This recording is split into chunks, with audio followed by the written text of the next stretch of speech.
Good morning, Jonathan. Morning. I've been thinking about something you said the other day. You can prepare everything perfectly and still not control the outcome. That applies to sport, but also to courtrooms and probably to life. Absolutely does. It's a lesson that sports teach you when you're very young and throughout your career, throughout school, and in my life, even today, that is very true. You can work as hard as you can.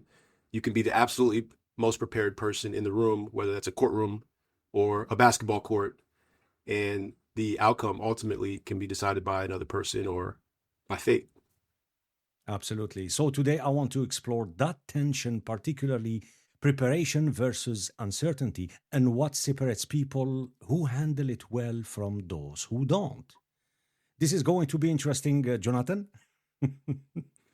I'm looking forward to it, and I'm really excited to have this conversation. Thank you for having me on your platform. All right, let's get into it.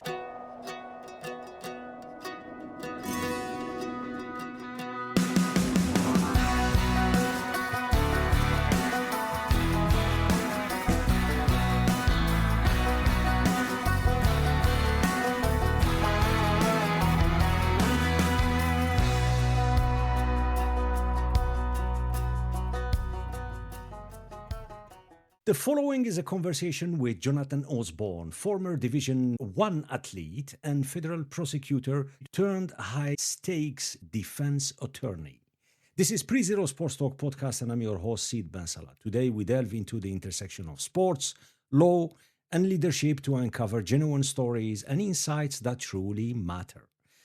Thank you for tuning in, subscribing, and supporting the show. Your support and financial contribution help us bring authentic voices, real stories, and conversations that go beyond the game. If you'd like to support the show, please check the episode description for more. Jonathan, once again, welcome to the show. Sid, thanks for having me. I'm thrilled to be on the show with you.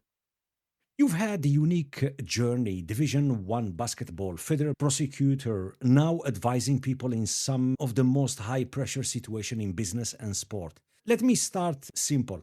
Take us back, Jonathan. What did sport give you early on that you still carry today? So many things. One thing that comes to mind is that sports teaches you to lose with grace, but also to win with grace. And that professionalism that you learn even when you're a child, if you think back in any sport really that I ever played, having played basketball, football, volleyball, at the end of the game, win or lose, you get in the handshake line and you shake hands with the other team and with the other coaches.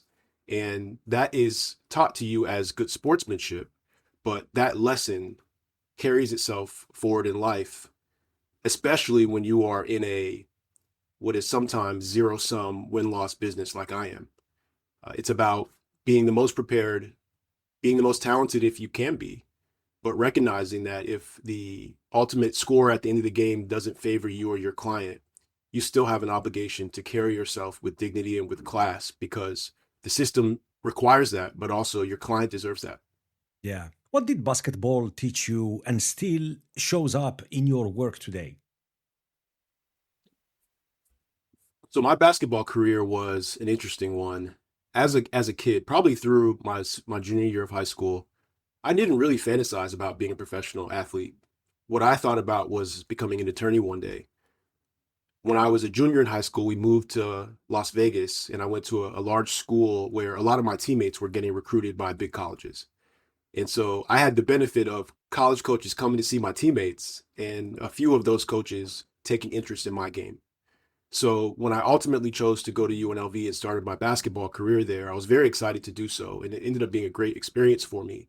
But I wasn't one of those kids who grew up dreaming that basketball was going to be my way to be successful in life. I attribute a lot of that to my upbringing and from my parents.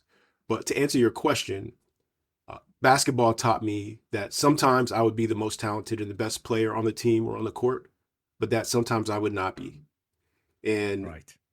navigating that taught me a lot. But one thing it taught me was grit.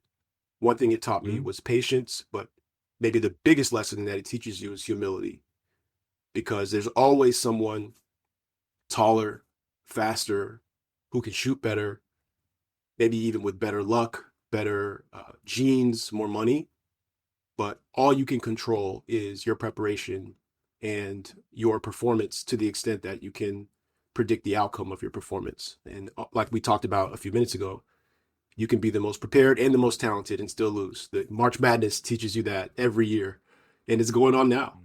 I watched a game last night where it literally went down to the last second buzzer, To the 0.7 wires. seconds left to the wire. And that's true on the field. That's true in the courtroom. You can have an 8-week trial decided in 1 hour by a jury that you can't control. I love the way you look at the whole thing. And just to summarize so far, we just started, man. So you said 3 important things in life. Yeah. Grace, grit, humility. Here we go. Grace, grit, humility. And it's so hard to even teach humility, to be humble. And we need that. We really need it. Jonathan, was there a moment where you had to redefine yourself? Yes. And that lesson and that opportunity actually came by being unsuccessful at my first school. So I started at UNLV, which is my Division I college experience. I was there for 2 years and hardly played. Couldn't get off the bench, no matter how hard I tried, how hard I practiced, how early I got up and worked extra hours. And I loved my teammates, and I still do. And I actually am very grateful for that experience, because it taught me that however you feel about what you deserve, your circumstances may not align with your expectation for any particular experience. And so, Sid, this example to say, after 2 years, my coach left, a new coach came in. He actually personifies grit, grace, and humility. He's a fantastic coach. But after 2 years of really struggling with my identity and really trying to understand how you could work so hard but not see any reward from it, I decided at that time, at just 20 years old, to retire, so I thought, from basketball. Yeah. And so I had to redefine myself overnight, because I didn't leave the school. I stayed at UNLV, but I wasn't on the basketball team anymore. So, and everybody was very nice about it. But my teammates became former teammates, even though we're still in class together. And to the university community, I was on the team one day and not on it the next. And there was no story about any scandal or me being kicked off. I quit, if you will. I retired before I had to. And that experience actually has defined my decision-making ever since. Yeah. So I left the team at 20. The coaches were very nice. They said, if you want to come back, you're welcome to. Mm-hmm. That school year, I became just a student, and I coached a high school basketball team. And coaching a high school basketball team reminded me why I love basketball to begin with. And it wasn't actually to be under the fireworks or to be praised or for the adulation. It was for the team. Yeah. And I chose to play again. And that's what took me to the University of Alaska, which is a Division II school. But I picked the University of Alaska, really focused on what can I contribute to the team, because everybody knew there weren't going to be any fireworks or any sold out arenas. And I didn't actually care about that. But it took that trial and that difficulty, that failure, if you will, right, to refocus on what my priorities were. And I've taken that approach and the lessons from failure in that experience everywhere I've gone since then. It helped me pick my law school. It helped me pick this law firm where I work. It also helped me decide when to become a federal prosecutor and when to no longer be a federal prosecutor, because you have to always focus on what is most important to you and how the platform that you're on helps you contribute to the team the best. Yeah. Yeah. The switch from a player to coaching to a coach, was it an easy one? Was it a difficult one?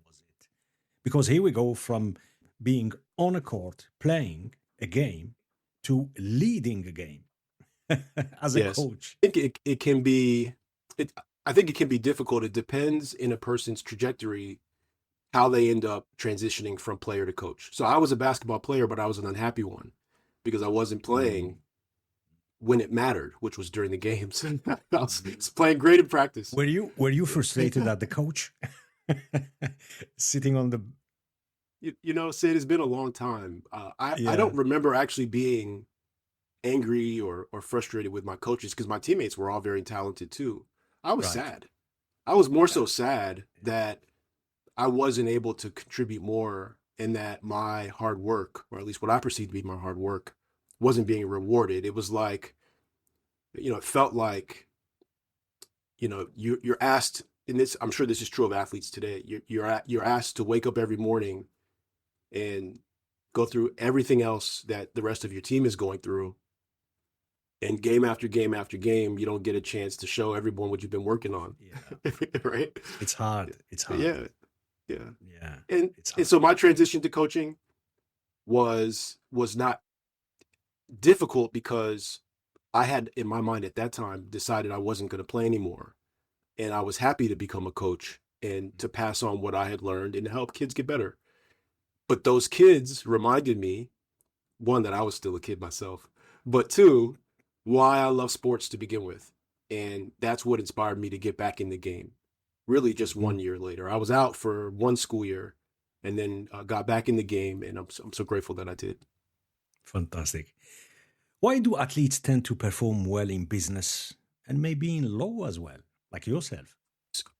Fundamentally, probably athletes in sports, even if you play an individual sport, teaches you about the importance of team. And in any business, in the legal business, you cannot succeed without your team. I think the second thing that sports teaches you that's applicable in business and in law as well is that excellence really is negotiable. To compete at the highest levels of sports, even if you're not the best, you have to always want to be the best, to wake up and keep doing it. And the same is Correct. true when you start a business and in law, which in the practice that I'm in now is a business. But whether you're in business law or in public service, every morning you have to wake up and say, I'm going to be the best I can be today, even if yesterday didn't go my way. And that is literally what athletes deal with every morning. Every Every season morning. ends, Yeah. there's only one champion. Everybody else failed. Yeah. What gets you on the field, on the court, on the pitch, in the pool for another turn at this? Mm. I found it the hardest part while I was coaching and even when I was competing because we have this transition period where it's kind of break holidays, but it's never holiday because your mind is I mean you put behind you whatever happened the the past season and you get yourself mentally prepared for the next one, you know. And each athlete, each individual has its own, he or she has its own way, own method. But I mean, there is no rest. Your mind does not rest. You just, how I say, asking yourself, what can I do better? What lesson have I learned? How can I optimize? And we're going to talk about that, by the way, when it comes to everyday's life, you know. Yes. And what habits stayed with you the longest?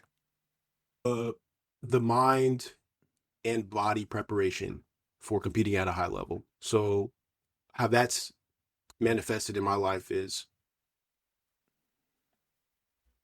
when you're a young athlete, and this could be from when you're a child through Mhm. your teenage years and your early 20s, assuming you don't get injured badly, your body reacts pretty well and you can train and you can perform at a high level without thinking about it a lot. The older you get, the more ice, the more rest, the more physical therapy, the more stretching is required to continue to physically compete at a high level. Mm. And at all times, when you start playing high stakes sports, or if you're doing high stakes business, if you're in a high stakes practice of law, your mental health and acuity is just as important as your physical health and your ability to physically perform. And so I think the habits have evolved as my life and lifestyle has evolved over time, but the commitment to asking the question, what am I doing to achieve the best possible physical health? And how does my life, my chosen profession, my chosen job impact my happiness and wellness and the fulfillment that I take from my work? Are questions that are top of mind all the time. I actually had a mentor tell me many, many years ago when I was about 21. I graduated from undergraduate, but I hadn't started law school yet, that I should think about my life in 7-year increments, and that every 7 years I should be thinking about I would already be in one or approaching a period of explosive growth or explosive evolution in my life. How that's manifested for me is in 3 categories: professional life, family life or personal life, and community service. And Right. he was not a sports mentor, but the lesson that he taught me applies equally to sports as it does to life, which is you have to look at the future and ask yourself, what am I doing to prepare for the next chapter of my career?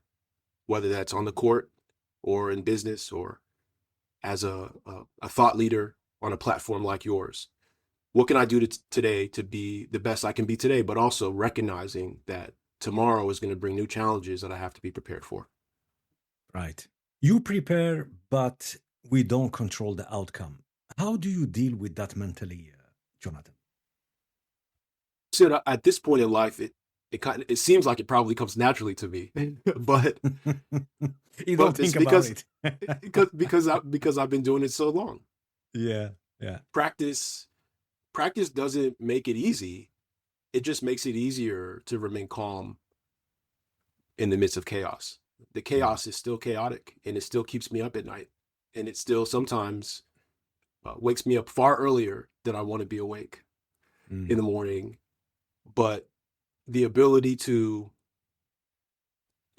embrace it and to drive toward that uncertainty is a lesson that those of us who are fortunate to coach or play sports learn very early. I have nephews who play football. I have nieces who play volleyball, and I watch the videos of them performing, and they're not thinking about their career when they're playing volleyball, their future career.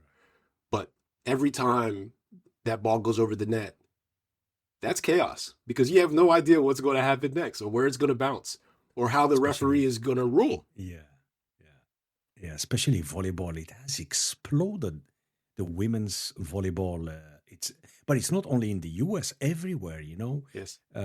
because the court, I mean, the grandstand is so close to the action, maybe closer than basketball court or the same. I think is the same. But then the energy is wow. And as you said, when the ball is in the air, you know, you have no clue what No outcome. clue.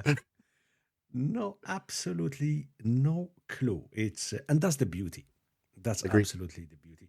Funny enough, half an hour before we started recording, Jonathan, I was watching CBS, and it was this feature with Michael Jordan. And we all love Michael Jordan and what Yes. he did to the sport, all generation, youngsters, beyond.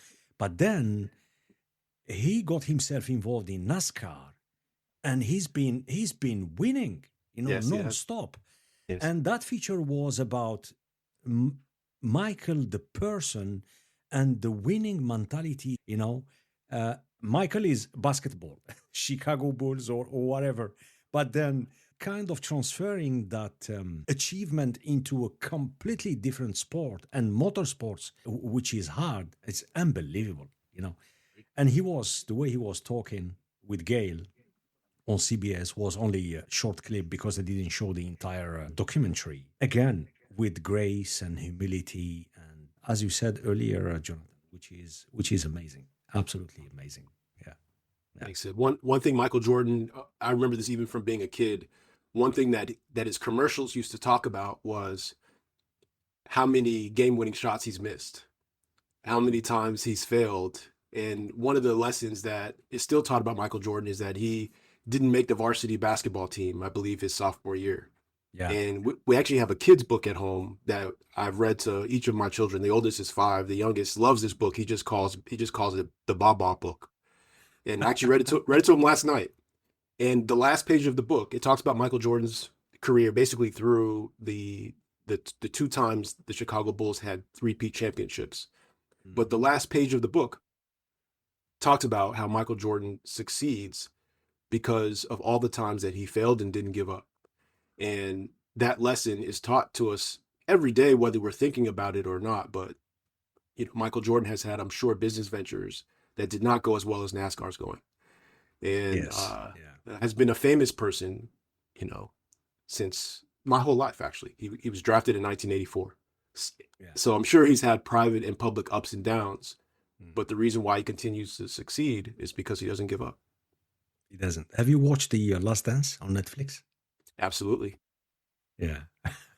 Absolutely. How I could think I've how seen could I it miss 3 it? times. I think I've seen it 3 times. It's just because every time I see The Last Dance, it's there is so many good memories. You know, it's yeah. It's by the way, my favorite player for my audience was Scottie Pippen. Put it this way. I love Michael Jordan, but I always yeah, it's a different era. And when I see, look, this is not a criticism. When I see the NBA today, God, it's different. It's It is. completely different. The games are different. The energy is different. The I don't know. I don't know how to explain it. It's completely different. Anyway. It Yeah, is yeah. it is different. I think just thinking back on when I was young, watching sports, well, we couldn't watch TV in our house during the week. But if the Mhm. Bulls were playing, I had an exception. If my homework was done, I could watch Michael Jordan and the Bulls play. And Yeah. I think one thing, as I reflect on how sports have evolved, is it could be in part that the game is different on the court, but Sid, it could also be that the stories and the narratives around sports and around athletes have Yes. also evolved. Yeah. And there That's could be true. a million reasons for that. But Mm. I remember feeling, like taking personally the Bulls journey, what win or loss. And this is as a very young child.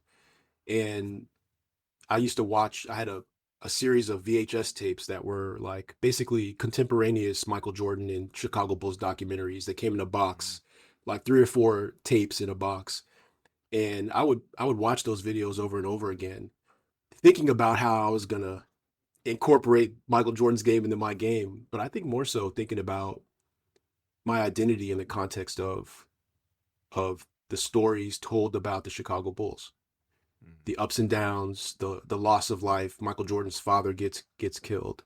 He Yeah. comes he Yeah. comes That back was. from it, right? All that was very heartfelt to the public back in those days. Yeah. Yeah. He did so much for the sport. Same like Tiger Woods, what he did to golf, and Lewis Hamilton, what he did to Formula One as well. So I agree. it's shout out to them. Yeah, I agree. I absolutely. agree. Jonathan, how do you define winning today? In my profession, we sometimes define winning based on how a judge or a jury decides a case. That happens sometimes, but most of our cases don't go to trial. And so the way that I think about winning professionally most of the time is achieving the best possible outcome for our client under the circumstances and under the facts of their situation, which most of the time leads to some type of negotiated another business or with the government. That's a win, even if it doesn't always feel like a win because neither side is thrilled about the outcome. Outside of my work, I define winning the same way I did when I was an athlete, which is I'm gonna compete at the highest level that I can. Sometimes I win, sometimes I won't. Mhm. But if I don't get injured and can play the next day, I'm going to. Has losing changed you? Yeah. It's made me. It's made me. Yeah, yeah, Yeah. It's losing is probably the most important thing that can happen to a young person. It's far more important than winning is. done winning. But it is healthier to me when I think about other people's lives, my mentees or young people that I know. It's helpful to win too, but losing is gonna give you the defining characteristics that set you apart from the competition.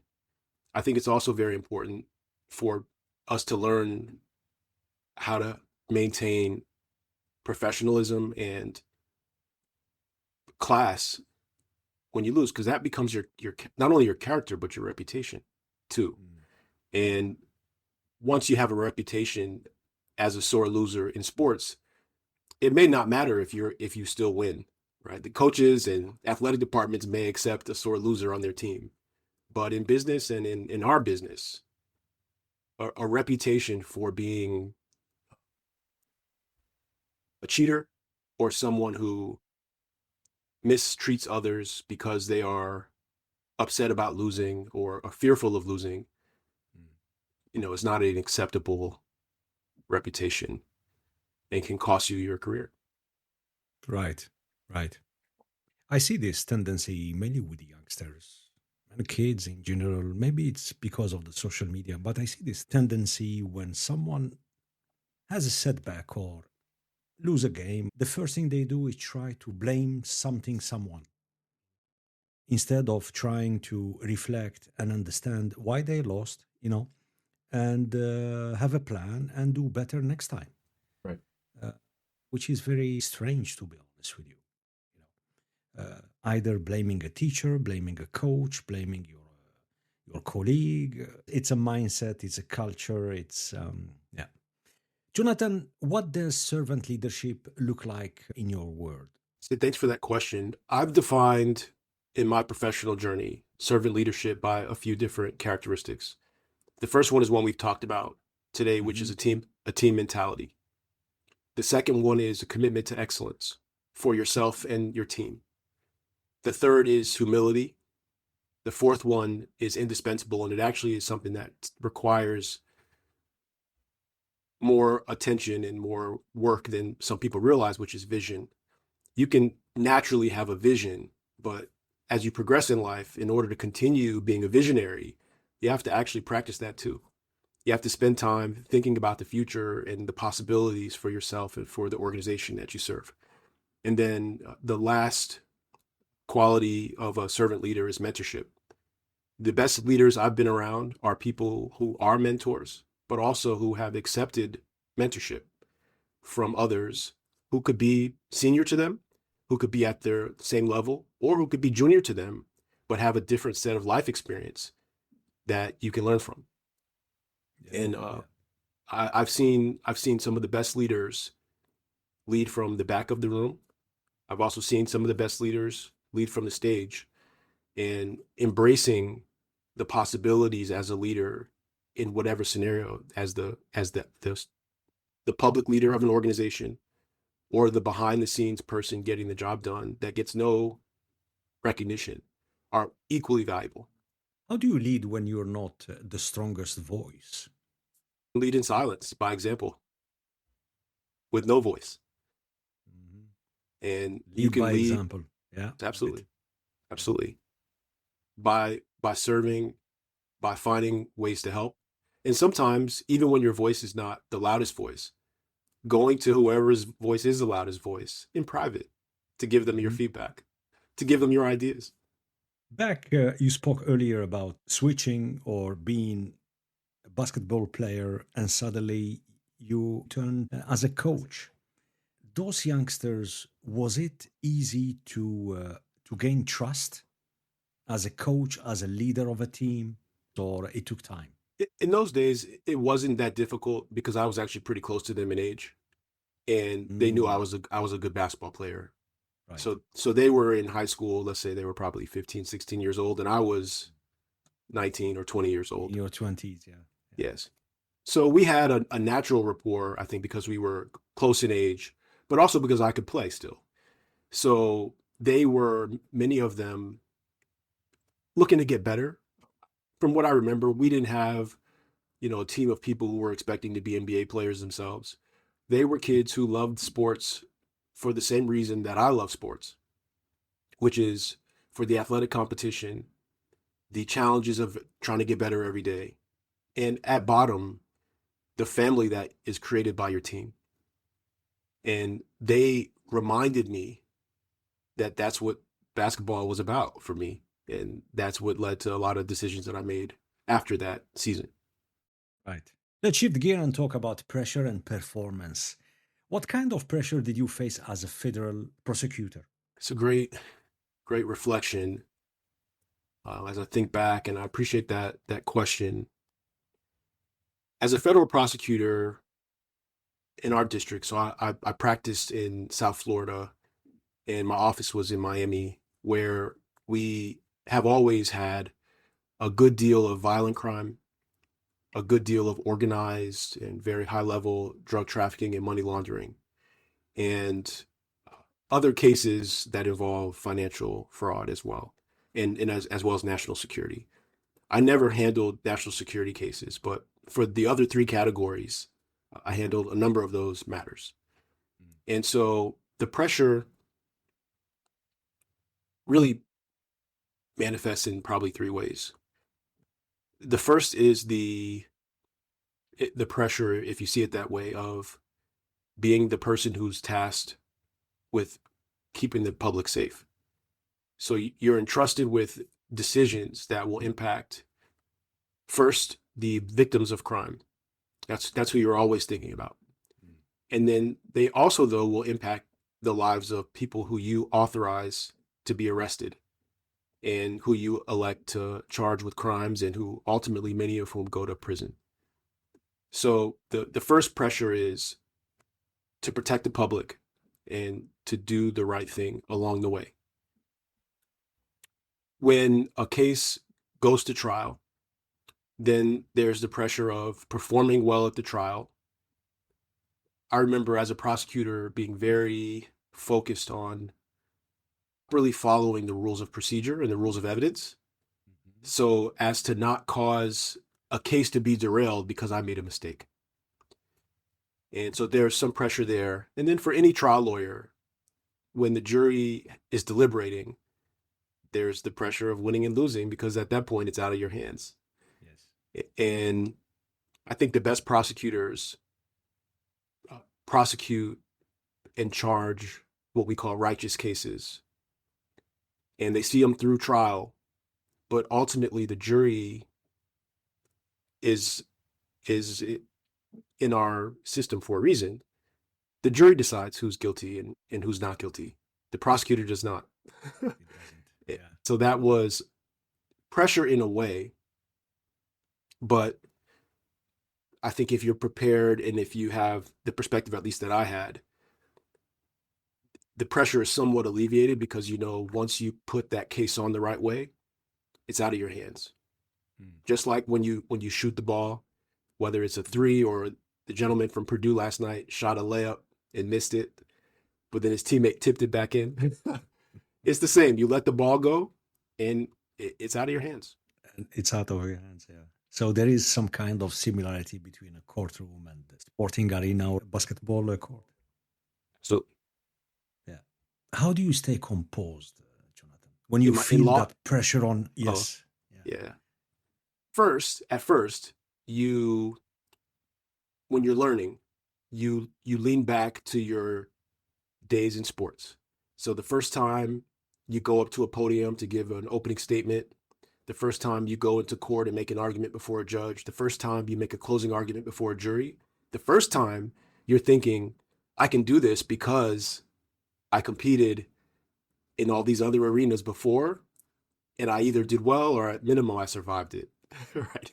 So as you develop experience though in this realm and in your profession, once you become an experienced trial lawyer, now you're reaching back to your experience as a trial lawyer just the same. And you're saying to yourself, you're not just saying I've done this 10 times. What you're saying is I've done this 10 times and every time I've gotten better, and I'm better today than ever before, and it's showtime. There we go. Showtime. Love it. Showtime. Is it easy to read the room at the beginning, at the start, or it's a constant, or it evolves? It evolves. It evolves. Right. One thing that has benefited me, I think, in my legal career is that when I was young, even as young as high school and maybe even middle school at church, at my school, in the community, I would do public speaking to kids, to other high school kids, and then when I was in college, to young athletes. And what public speaking teaches you is that really your message, if it's best, is a message about the audience more than it is a story about yourself, or trying to get your audience to focus on how great you are. And that's what trying jury trials is like too. The case really is about the facts and the parties and what the experiences that they've had that bring them to the courtroom. But the most effective trial lawyer has to know their audience.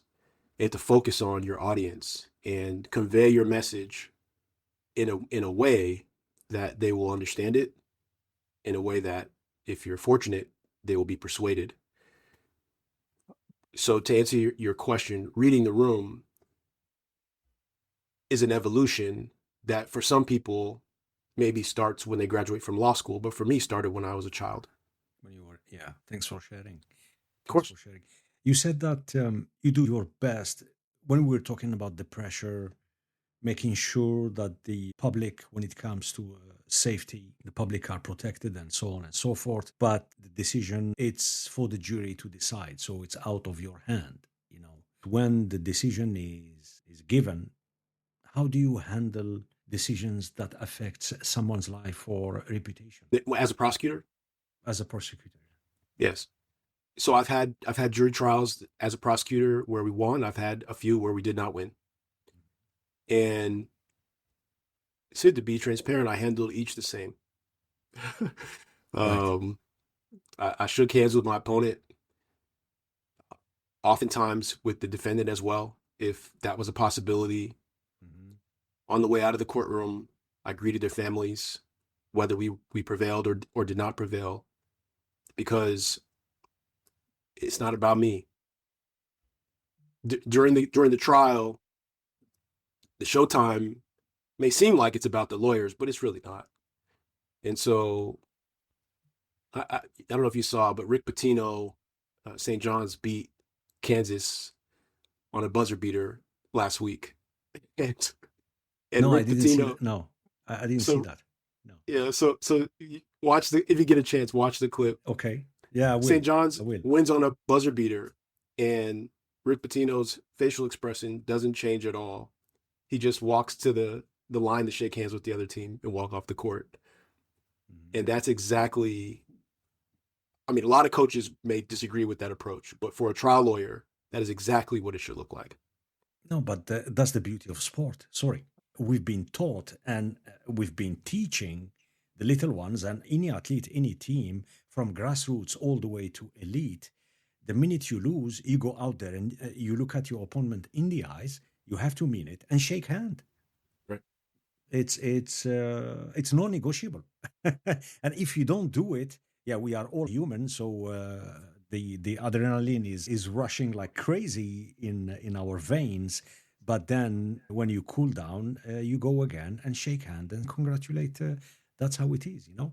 And we are human beings. I mean, we deal with emotions, but the hardest part, and I will ask you this as well, how do you detach emotionally from each case, or do you lean into it? So you don't, in my experience, in the courtroom and in the presence of the jury, you, Sorry to why I'm asking this question, because for me and for folks out there and for my listeners, we all seen this Hollywood drama, brutal court cases, you know, and you name it.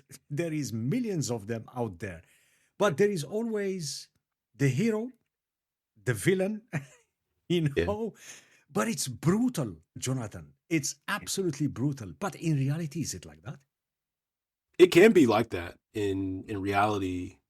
And Yeah. my response would be that while you're in the courtroom, the lawyer should appear to be detached emotionally, but you're not always detached from the outcome. And you're certainly not detached emotionally from your client if you represent a defendant in a criminal case or even in a civil case. And so you carry their emotional burdens just like you carry your briefcase. And so you don't detach. I think over time, though, what life experience and what legal experience teaches you, that you prepare best and put on the best performance that you can. You have to accept, even if it hurts, that the outcome is out of your hands. And what you tell a client, both in a criminal case and a civil case, is the best way to control this outcome is to reach an agreement and to take it out of the hands, take it out of the hands of the jury or the judge. And during trials, especially in civil trials, the judge will tell the parties the same thing.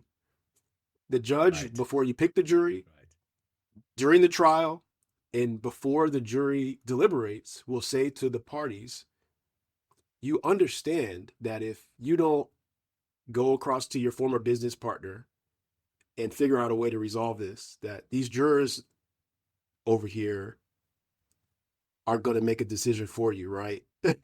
Right. And it's ultimately the client's decision whether to proceed or not. And sometimes it's very difficult and the case can't be settled because the two sides cannot reach an agreement. But really the takeaway, Sid, is that especially as a prosecutor, when you're dealing with cases that involve, victims who have suffered physically or have been traumatized by abuse, you cannot detach emotionally from their pain or from what they've experienced. But as a professional, your job is to follow the rules, put on the evidence, make the most impassioned argument that you can within the law, and then the jury has to do its job, and then the judge has to do her or his job, and you have to accept that. That's the job that we accepted. That's our profession. That's our calling. Right. Yeah. Let's talk about the name, image, and likeness, NIL. What are athletes' misunderstanding about NIL deals?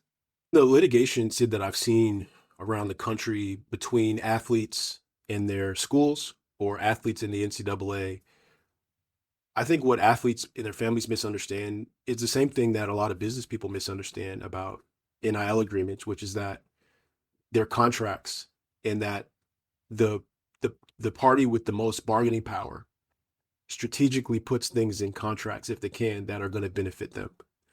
And so if the university has the most bargaining power because the university is the entity along with the collectives and the donors who are providing the funds, you can expect that the contract that they're offering you or me is drafted in a way that if there's a dispute between us, there are some things in there that are going to favor the school.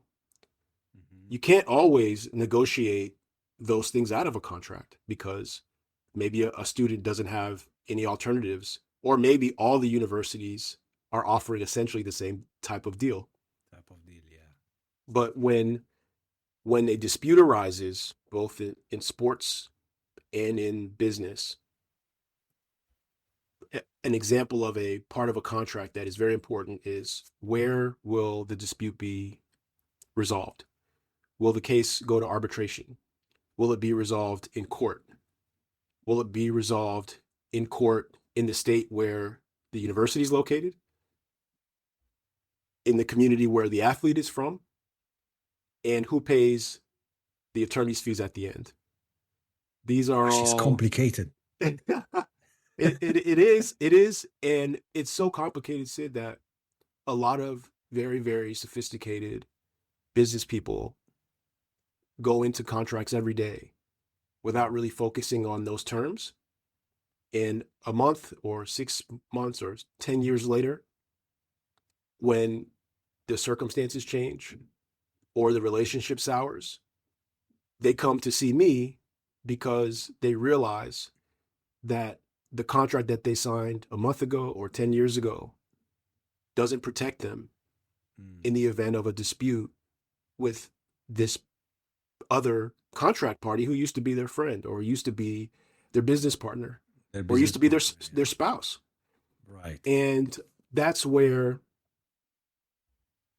hard decisions have to be made, and it can make a huge difference. I saw one case where it was some university, and I'll just let's just say it was in Ohio. It wasn't Ohio, but let's say it was in Ohio. And the athlete disputed the terms of his NIL deal with some school in Ohio, and there was a concern raised that the judges in that jurisdiction would be biased in favor of the school to keep the good athlete at the local school. and I don't know what happened in that case, and it really was not in Ohio. It was in a different state. But the school is going to pick its backyard if it can, of course. And that's not necessarily an unreasonable contract term, but it's a contract term that should not be glossed over. Yeah, yeah. What are the hidden risks? So it could be more specific, hidden risks for athletes? Hidden risk for athletes, or let me frame that question. How do you make legally proof contract, knowing whatever you just said now? Right. I think the best thing that you can do as a young athlete, as a booster who's contributing their hard-earned funds, as a university, is to be adequately represented before signing the contract. So there's no concern for that when it comes to the universities. And what I've seen is that a lot of athletes, when they have a dispute with the school, hire very, very effective lawyers to represent them in connection with resolving the dispute. But the hidden risk in any negotiation, this is true in sports and business, is going into the negotiation with unequal bargaining power and with unequal representation. The athlete is probably always going to have unequal. Let me rephrase that. The athlete, for the most part, for the vast majority of athletes, will have less leverage than the institution has. Than the institution itself, yeah. But even the athlete who is not the number one recruit in the country can find in their community an effective transactional lawyer to help them through the conversation with the university and to help their parents evaluate their options in every community in this country. And the parent who is at the bargaining table with the head of NIL for a university is outmatched because the university, the institution, this is not a criticism. The institution does it every day, all day long. The parent has a child that they're trying to look out for, and that family should have at the table with them someone who understands the contract terms, who understands what the market is for this young athlete's services, and is also their fiduciary, right? So that person's at the table with an obligation to do what's best for the athlete. In a negotiation, the university may have the best intentions for the athlete, but they don't owe a fiduciary obligation to the athlete. The athlete is a recruit. And by the way, that was true before NIL. When I was an athlete, my teammates and I would sit down with schools. The school is recruiting you because they think you could be a good part of their program. Yeah. But their loyalty is with the university and with their own families, not yours. When those contracts are signed, I'm trying to put myself in the shoes of an athlete. The athlete and their legal guardian, which is their parents, quite often, 90%, Yes. Do they rush signing those contracts? Or is there a window? Is there a deadline to sign those contracts for the parents? Maybe say, okay, hang on, we have an offer here. Let's get the best legal advisor, as you say, and go through. And that takes time. Are they cornered, the parents together with their with the athlete? Are they cornered in terms of, okay, here is the offer, here is the agreement, go through it. You have 24 hours to sign the document, or no? I think for the best athletes, they have multiple options. We see every day that athletes who are in the transfer portal have choices between schools, and they're picking schools based on the strength of what they're being proposed. I would think primarily in terms of the financial terms of the deal. And my feedback to really any of these individuals or families is the financial terms are very important, but they're not the only thing that's important in a contract, because the contract is being written in a way that, yes, you give up the rights to your name, your image, and your likeness. In exchange, some of these young people can become very, very financially secure, especially at the big schools. The question as a litigator is, what happens if the school doesn't keep its promises? Or what happens if you get injured? What happens if you get falsely accused of a crime that you did not commit? Mm-hmm. Yeah. Those are the questions to be asking. And what I'm saying, my message to the family is, you should ask the school the answer to the questions, but you should get a second opinion. Second opinion, yeah. That's Right. the best advice. Absolutely. Yeah. Yeah. Get second opinion, maybe even a third opinion. That's right. That's right. Is the system sustainable the way it is, the way it's designed now? I think we have the foundations of a viable system, and it's evolving. So whether it's sustainable, it won't remain the same because there are so many stakeholders. There are the athletes who are, in my personal opinion, better off than we were in the past, because whether you have a multi-million-dollar NIL deal, or there's some examples that I've seen where student athletes will have a relationship with a restaurant or a grocery store chain where they can get food, right, in exchange for using their name, image, and likeness. And that frees them up to not have to maybe work weekends or work summers. They can focus on their sport and on their academics. So I think giving young athletes leverage that they earn from performing well is 100% positive. But there are institutions, both private and public. There's the big business of sports. There are global corporate sponsors, all of whom participate in this marketplace. And so with that said, we know that there won't be stagnation because some of the voices I just described are some big voices, and Congress gets involved, state legislatures get involved, governors of states have gotten involved. And so everyone should be, like in any business, looking out for the best interests of stockholders. And when you have that type of an environment, always going to have evolution and negotiation and full compromising to get a lot of what they want, but you're never going to get everything that you want in a healthy business environment. Yeah. No, fantastic. You clarified it very well. Just for the listeners, can you again summarize, Jonathan, if you don't mind? Because I believe I've been dealing with contracts related to sports events and athletes and for many, many, many years, and it doesn't matter how talented you are. At the end of the day, I'm not a lawyer and I will never pretend, but I remember one of the challenges: how shall I approach reading this piece of paper? Meaning, which clauses I need to pay attention to? What are the loopholes? What is the worst case scenario that can happen?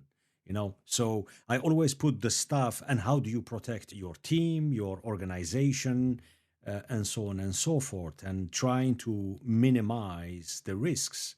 And minimizing the risk, quite often things are not between our hands. Just for the listeners, Jonathan, some kind of tips, while the parents, for example, with their child, mainly is the parents reading the contract, what kind of tips or what clauses matter the most, in your opinion? Sure. In the abstract, the financial terms of any deal are going to be crucial.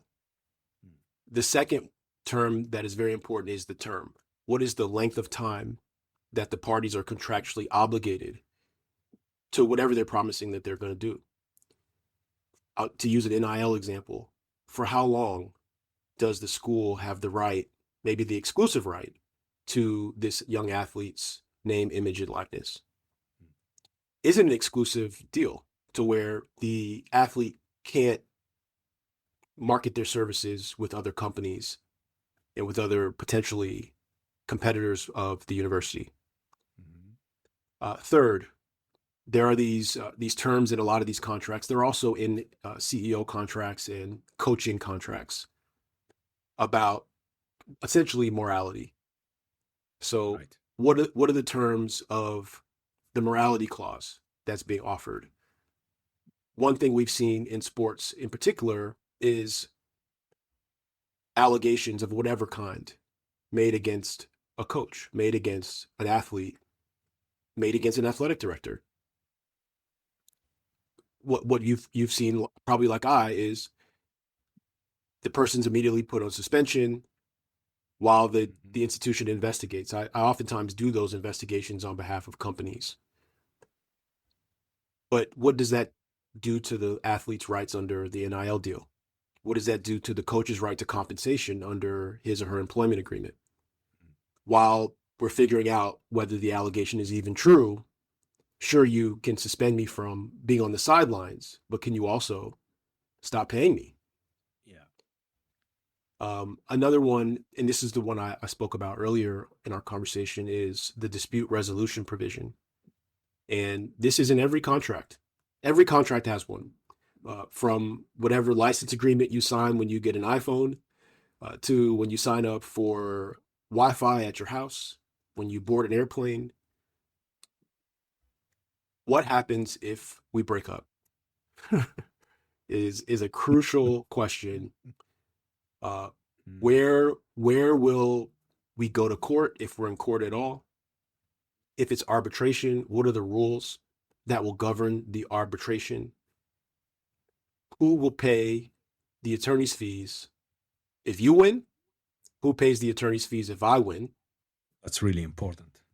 It's crucial. And one of the biggest things, once a potential client gets to the point where we're having a conversation and they're in a business dispute, that at that time is not in court, it's just a dispute amongst business people, is, this contract says that both sides will pay their own fees, which means if you get to the end of this and win, you will have paid your lawyers for the year or 2 years or 10 years that it takes. The other side will pay their lawyers, but the only money that you will recover is the money that you can prove is your damages in this dispute. Yeah. On the other hand, if there's a prevailing parties provision, you get to the end of this and you win, there's a chance that they'll pay your fees, but there's a chance that you'll have to pay theirs if you don't win. Wow. and that can either embolden a party to go to court, and oftentimes it'll cause a potential client to say, well, I'd rather just end the relationship and focus on my business rather than being tied up in court for a long period of time and risk having to pay my lawyers and their lawyers at the end of this all. Have you seen deals collapse because of this? I haven't seen deals collapse because of the attorney's fees provision. I have seen business people wish they never signed the contract, more because of who they agreed to do business with than because of these specific contract terms, right? Because a business deal, especially if it's going to be a long-term business deal, is as much about the exchange of compensation and goods and services as it is about a partnership between two entities or two people who may not be aligned in terms of their values.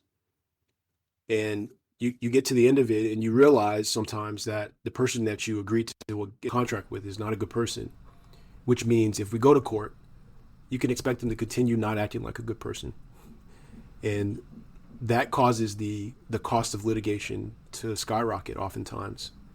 And what I find is that people who are in court and maybe are realizing for the first time that their former business partner wasn't being honest or took advantage of them, there's the pain of the disappointment of that breakdown in the relationship, but there's equally a financial cost that can be tremendous in our society. Wow. It's kind of, I'm just trying, because this is kind of new, but I'm just trying to forecast in terms of the landscape. how is going to be the next 5, 10 years from now. I think we're going to see more lawyers and legal advisors into this business than yeah. But it's fascinating, Jonathan. It's really fascinating. You know, before it was so simple. Yeah, it was. And when I was an athlete, I still think you're right. It is fascinating and it's evolving and it's becoming more and more complex. But when I was an athlete, you had no rights to protect. So, it's better to have rights to protect, and it costs a little bit of money to protect those rights than to be in an environment where you have no negotiating power and where, back in this is the early 2000s, for example, all my teammates, we were all on video games, and we actually used to have great fun playing ourselves on the video game. It was great. They didn't use our Yeah. names, just our number and our likeness. The number Yeah. would look exactly like you. And we loved it actually, and never thought we deserved to be paid for this. but but had we been paid for it, that money, even if it was a small amount of money, could have gone toward expenses of being in school, could have gone toward expenses of traveling during the summer. For a lot of my teammates, I mean, I went to school pretty close to home the first time. For a lot of my teammates, going home to see their family cost a lot of money that they did not have. And so to me, NIL at the smallest level if the kid has a contract where they make enough money to go visit their mom every semester, to the young athletes, women and men who are making millions, it's net positive for sports. The lawyers and the politicians and the business people and the leaders in our communities have to just figure out how to uh, keep corruption out, how to keep fraud out, and ultimately how to protect the consumer, which makes this all possible. While you were talking about the various clauses that we need to pay attention to, one of the clauses is the morality ones. Are they becoming stricter? Or I remember we spoke during our intro chat about if an athlete is under investigation or misconduct, and the school or the institution they want to be out of the spotlight. Put it this way, those clauses are they really well detailed, written, and stricter? They're pretty broad, and they are meant to favor the university in the sense that it gives the university discretion to determine whether it's been violated or not. So there's a couple components to this. The first one is an allegation comes to light. It could be an allegation of financial misconduct or a moral failure in terms of an intimate relationship. It could Or be something an surface on a alleged crime. social media. Sure. So yeah, Yeah. yeah, So all those circumstances happen. They happen every day. And when that yeah. happens, someone at the university picks up the W- contract. We'll flag it. It says, well, we have clause 7, and they're going to argue this fits within clause 7. Right. The coach, athlete, the CEO, whoever it is who is being accused of wrongdoing could be guilty of the wrongdoing or not. But you can expect the contract to allow the institution to, at a minimum, suspend or put that person on hold until it's all resolved. We've seen some of the investigations and resolutions, and ultimately, if there's a criminal case, can take years to resolve, to figure out Mhm. whether the person is liable for what they're accused of doing or not. An important consideration in the NIL context is what happens in terms of compensation while the university is figuring it out. And then second, let's assume the university doesn't have to pay during that time. What happens if the athlete, coach, CEO is later to be found innocent, or if the accuser drops the charges or comes out and says, "Hey, I was lying all along"? There is no foolproof way to navigate this. My feedback is it's something that we should all be thinking about and discussing on the front end before agreeing to a term like that. I mean, nobody in their right mind goes into one of these high profile positions with an expectation that they are later going to be accused of some kind of wrongdoing.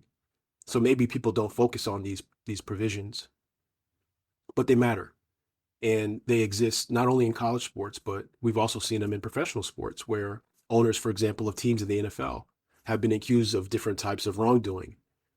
The university, the team has to put the person on suspension until they find out if the allegations are true. But what happens in the meantime? And Yeah. can you be fired before the investigation concludes, which is what happened in the case of Michigan's football coach Yeah. last Yeah. year. Let's talk about AI, artificial intelligence. Is AI a threat or a tool in law? Is it will be both, but it's a greater tool than it is a threat. The ability of AI, even at its still emerging state, to help us be more efficient, to help us save time that we then don't have to charge to our clients, has already revolutionized my business and what we do for our clients every day. And Sid, there's another thing happening, which is that clients are doing two things. One, they're requiring us to use AI and to tell them how we're doing it. But the second thing that they're also doing is holding lawyers accountable to using AI ethically. Courts are doing the same thing. Courts are saying, Interesting. where the world is going, of course you're going to use AI. But if you use AI, at least here in South Florida, a number of courts have said you have to actually include a certification with your filing that says that you used AI. Ah. And I think they're trying to put up guardrails to deter attorneys from improperly using AI in the sense of using AI without responsibility. And there have been instances of lawyers who have cited to case law that doesn't exist in legal filings, or who have submitted orders for a judge to sign that include citations to cases that are what we call hallucinated. Okay. And so Because AI does hallucinate quite often. exactly. So AI to me at the ethical level is only a threat in the hands of an unethical person or a professional Yeah. in law. It is a tool in all of our hands, including hands of judges and clients and practicing attorneys. And I think another question that's been raised in our legal system is, will AI essentially take away jobs from young lawyers who are not yet experienced trial attorneys or experienced transactional attorneys? And I don't have the vision yet to answer whether it will take jobs away from some young lawyers.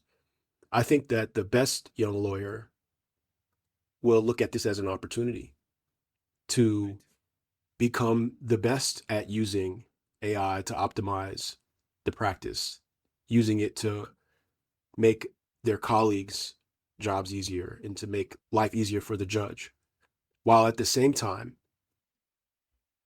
honing those skills that AI cannot replace, which is All right. in-person oral advocacy, not just in courtrooms, but in conference rooms and at deal tables and in negotiations. Mm-hmm. Mm-hmm. Jonathan, what makes you hopeful? Everything. Yeah, everything. You have kids. I do. Yeah. You've been Yeah. playing since a young age in sport, basically, playing basketball. You coached. You've been in the courtrooms, dealing with all sort of cases. And now you're raising, how many kids you have? Three. I forget to ask. Three Three. kids. Yes, sir. God bless. Yeah. Thank you. Thank you. What makes you hopeful? Sid, all of those life experiences and many others contribute to a perspective that we should have unwavering hope for the future. Life is difficult. Sure. There's a lot going on in the world, across the world. And at the heart of it, and we talked about this today a little bit, are certain traits that have always existed in humanity. And those of us who accept and acknowledge pain, but who see their role as turning pain into progress, can change the world. You can reshape history. Even if you don't change the world and reshape history, you can inspire a child, your child or someone else's, to be great or to be better than their circumstances would suggest is possible. And so to me, hope manifests on an interpersonal level, it manifests on an organizational level, and it manifests on a global level the same way, which is in times of pain, focus on progress. In times of thirst and hunger, feed someone else. And in doing so, I promise you, you'll find hope in the smile that they reciprocate for your act of service.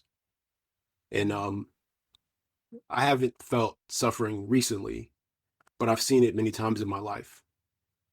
And even in those moments, I've seen suffering people show gratitude, show grace, grit, and humility. And I can never forget those images. And they give me hope and faith in tomorrow, even if today isn't great. Wow. I will add to that charity and love, unconditional love. And suffering is part of the journey, Jonathan. It doesn't matter how much we plan, how much quite often, we never know what's ahead, what's tomorrow. We never know. And when it's happened, depend. It's funny, you were talking earlier about body and mind. When I was in the sports university, we've been taught about body and mind, prepare athletes to the top, to their peak, mentally and physically. It's just recently I discovered something completely different. Body, yes, mind is part of the body, but soul, that was the missing part I always was looking for since a long time as a coach as well. When I was training Olympic athletes, and quite often I see athletes on the podium with a medal around their neck, and I say how they did it, you know. And quite often those athletes, they have something others they don't. It's that, yeah. But thanks for sharing. Really love what you said, and I fully agree with everything you said. Thank you, Sid. You're listening to the Pre-Zero Sports Talk. For more conversations on sports leadership, faith, performance, and innovation from Sweden to the world, visit prezerosportstalk.com. Jonathan, it's time for our lightning round. Okay, let's do it. Ready I'm for excited. speedy Q&A? Yes, sir. Let's do it. I'm thrilled. Let's do it. Morning person or a night owl? Morning person. Coffee, tea, or something else? Coffee in the morning, tea sometimes at night. Night. Favorite sport beside basketball? These days, football. Your football. Which football? Soccer? Soccer. Football? Yeah. Soccer. Soccer. Any favorite team, if I may ask? My wife played at the University of Louisiana, so that's my favorite team, and we watch soccer when it's on, and I look forward to actually going to the World Cup one day. But it's not something that I follow day to day. It's more just a sport that I've adopted by marriage. And since you said that, let me ask you this question: why Sure. on earth in USA women's soccer it's better than it's not better, for God's sake, you won the World Cup many times, Yes. and the dudes are not capable. Sorry, I have to ask this. you know Yeah. I unfortunately I have no idea. I don't know. is it But the culture? women. Is it the culture? Is it the system itself? Is it what is it? Yeah, if I was going to speculate, I think it also based on sort of being around some very decorated women soccer players over the last 10 years or Yeah. so. I think that it could be that American male athletes focus much more the the sports that traditionally could lead to making a lot of money from sports. So in the United States, that is Uh-huh. American football, basketball, even to some degree, but to a lesser degree, baseball Baseball. Yeah. is what most of us, especially from communities like the one that I grew up in, Hmm. grow up playing, because you can play it in your front yard or at a local park, and it doesn't have to be organized. You can just play pickup, if you will. Hmm. And so that may contribute to there being fewer of the most elite male athletes going into soccer, particularly in urban environments. But to me, that doesn't necessarily account for why women's soccer is so much more impressive in the United States, except, women's sports in the United States, at least, typically don't lead to making over the course of history as much Over. money Yeah. as male athletes Yeah. make. And there's no like professional women's football, for example. So it could be sort of socioeconomic factors that lead to Hmm. athletes picking one sport over another. But we have definitely seen, I have personally seen a lot of excitement around women's professional soccer, both in the United States and abroad. And then for sure, when the World Cup comes, it gets crazy around here, which is great to see. Let's see. And I was happy that last week finally the WNBA reached a deal for the players, for the Yes, women basketball players, because since many years, I mean the ladies, they've been putting a fantastic show out there, you know, agreed. but they were lacking that kind of recognition and I was really happy to see that last week. Same here. And they were able to achieve that outcome because they have more and more leverage every year, Yeah, they do. which is great to see. It is. It is. One word for pressure. Could you clarify, for reacting to pressure or what? We've been talking about pressure on a basketball court or in Mhm. sport and Yes. in a courtroom. How do you define pressure? If you can, in one word. If it is Show. possible, I don't know. I can. Okay. I understand. Showtime. There we go. Showtime. Hardest lesson learned. Failure. Mhm. Best advice ever received. To believe in your own vision of the future, even if no one else does. Mhm. The worst career advice you ever gotten. Don't follow your dream. It's common, man. Love it. A book Yeah. that changed you. Great one. Book of Matthew in the Mm, Bible. in the Bible. Any particular Yes. chapter There's or a. Oh, sure, sure. There's a couple passages where essentially Jesus is quoted as saying, "The greatest among you will be your servant, and the one who rules like the one who serves." amen to that? Yeah. Biggest myth about lawyers. Yeah, I think that's a great one. That we are all charismatic. One daily habit you can't live without. Exercise. What drives you? Vision drives me, and as I've progressed in life, matured in life, the vision has expanded from a vision for myself to a vision for a family, a vision for a community, a vision for a country. And so that is what is on my mind, even when it's not like directly in front of me, because I've seen, not me personally. I mean, I've had a pretty good experience, but I've seen people accomplish amazing things from very humble beginnings. So I know it's possible. Right. If you could have a dinner with a historical figure, who will it be and why? My ancestors were on my dad's side were slaves, Mhm. and one of my great great great great grandfathers actually picked our last name Osborne after the American slaves were freed. Right. And so I would sit with him and his wife and ask them what their vision was. And finally, piece of advice or wisdom to our listeners on any topic. The wisdom I'd share is wherever you are in life today can be just the beginning if you look at it that way. And the future can be bright. We have so many reasons to have hope for the future, but a bright future starts with the choices we make today, to keep going, to not give up, and to become a better leader every day, because every failure is an opportunity to become a better leader. Every success is an opportunity to become a leader. And truly, you can become legendary by serving and never giving up.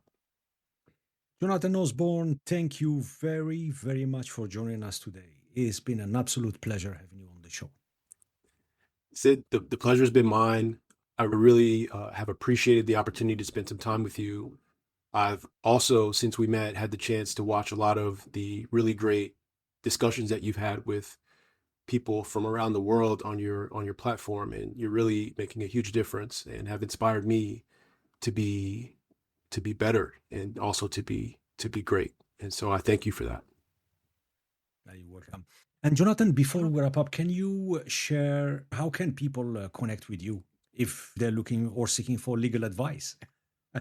Sure. So if you're just looking to connect with me around topics like sports and leadership, I have a podcast called Always an Athlete, also hosted on YouTube.